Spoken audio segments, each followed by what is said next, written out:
Hello, and welcome to our story about Jane the Quiet Thread. We hope you enjoy this story.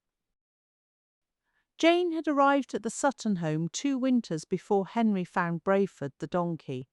She was thin as a willow switch with hollow cheeks and eyes that had long ago forgotten how to rest. During those first weeks, she rarely spoke. She answered questions with small, tentative gestures, moving about the house like a wisp of smoke, afraid to disturb the air. Yet, she had a way with the Sutton children from the very beginning. She could soothe a crying infant with a low, soft hum. She could distract a fretful toddler with gentle hands and a quiet game. She remembered every tiny habit, who liked their milk warmed, who feared the sudden whistle of the kettle, and who preferred the weight of the blue blanket. Mrs. Sutton had always said, "Some folk are born to care for others, and our Jane is one." But it was Henry who truly understood her. Their first conversations had been awkward, both of them shy in their own way. Henry, though older and sturdier now, still carried the memory of being a child whom no one spoke to, except to give orders. And Jane, though safe in the Sutton home, often looked as if she half expected to be turned out at any moment. They never spoke about the poorhouse where they'd both once lived. Not at first, but in small, silent ways they recognized the shadows in one another. When Henry returned from school for the holidays, Jane would brighten. It wasn't dramatic, it was subtle, like a lamp flame lifting when the wick is trimmed. She would meet him at the yard gate, the children clinging to her skirts, and say quietly, "Patch the dog has been cross without you," or "Mr. Brayford the donkey as he brayed for his breakfast long before the cockerel crowed."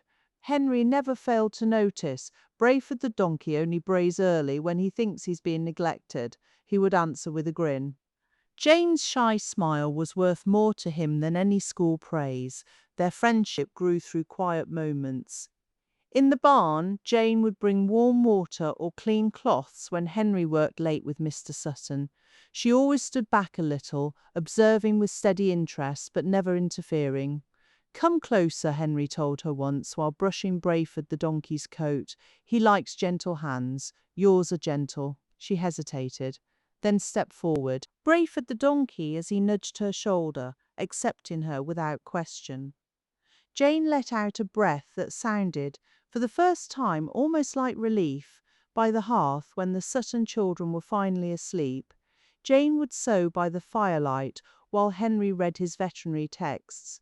She stitched tiny shirts and mended worn skirts. He read aloud sometimes small passages about animal anatomy or herbal treatments he thought might interest her. "You remember all of it," Jane said once, her voice soft with admiration. "I try," Henry replied. "Mr. Sutton says I must learn with both mind and hands." "You will," she said simply. It sounded like a fact written in a book. In the garden, Jane tended the kitchen herbs, the sage, tansy, and rosemary, kneeling in the soil with quiet diligence. Henry often helped her after the morning chores. Together, they carried water buckets or pulled weeds, while Patch, in his dog way, circled them like a slow old sentinel. "You always know what the plants want," Henry remarked. "I think things tell you what they need." "If you listen," Jane answered. "Animals too." Henry paused, recognizing the truth in her words. "That's what Mr. Sutton says," he told her. "You have a healer's way." Jane's cheeks coloured faintly. "No," she murmured, "not like you." "But you do," he insisted, and she ducked her head, though a small smile remained, a shared past, finally spoken. It was Brayford the donkey, oddly enough, who finally drew out Jane's deeper story. One evening, late in the summer, Brayford the donkey was startled at the heavy clang of a dropped milk pail. He backed into the gate with a crash. The sound made Jane flinch, sharply, more sharply than the noise alone warranted. Henry noticed.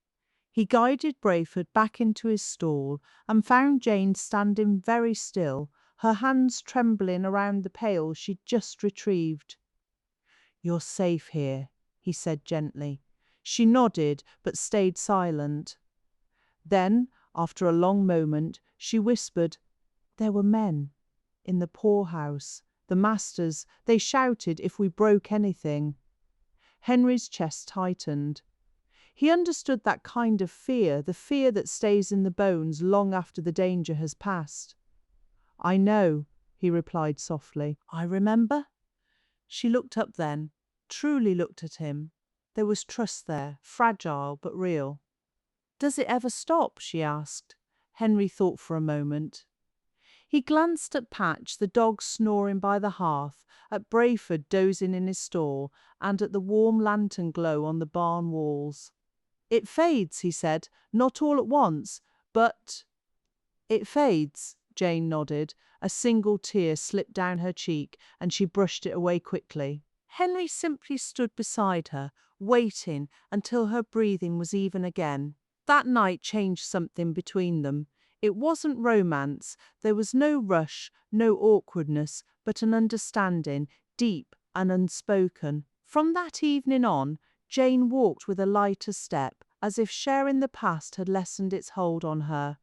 And Henry, in turn, carried a renewed determination to become the kind of man who would make the Sutton home a safe haven, not just for animals, but for people like Jane, and like himself, who had once been forgotten, a friendship with its own quiet strength.